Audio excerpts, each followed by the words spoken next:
Welcome po ulit dito sa ating channel ang Showpol.ph. June 11, 2026. Mula sa Facebook page ng Ang Balita Ngayon. Attorney Rowena Guanzon, nagtaka kung bakit hindi na makita ang post ni Gatchalian tungkol sa 16 na boto sa impeachment. Nagpahayag ng pagtataka si dating COMELEC COA Commissioner Attorney Rowena Guanzon matapos umano'y hindi na makita ang isang social media post ni Senador Sherwin Gatchalian tungkol sa kinakailangang 16 na boto upang magkaroon ng conviction sa impeachment trial.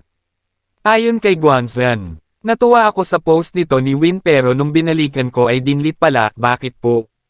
May nagalit ba? Or nasunog ang plano? Sa naturang post, iginiit ni Gatchalian na ang 2/3 vote requirement ay malinaw na nakasaad sa konstitusyon at hindi naaapektuhan ng anumang sigalot sa liderato ng Senado.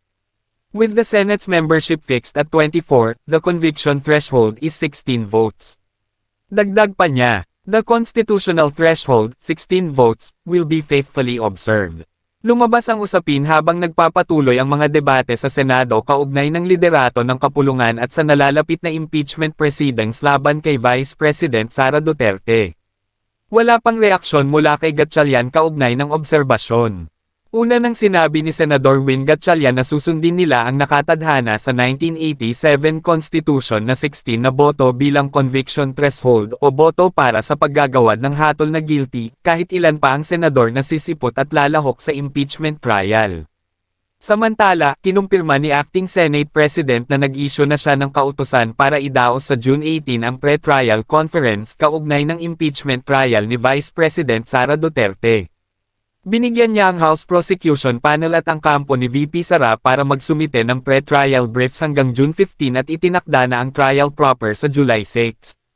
At yan ang ating latest SOCMED for today. Paki-like at share ang video at huwag kalimutan mag-subscribe, i-click ang notification bell for more SOCMED viral updates at suportahan po ang ating Facebook page. Maraming salamat sa lahat ng nag-subscribe indeed. Magandang buhay sa lahat. Shukran. Bakit naman ang NBI ang nag-a-announce na may security threat ang Senate?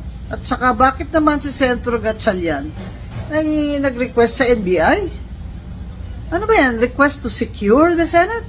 Kasi meron namang Senate Sergeant at Arms. Although, well, dalawa na nga ang Sergeant at Arms ngayon.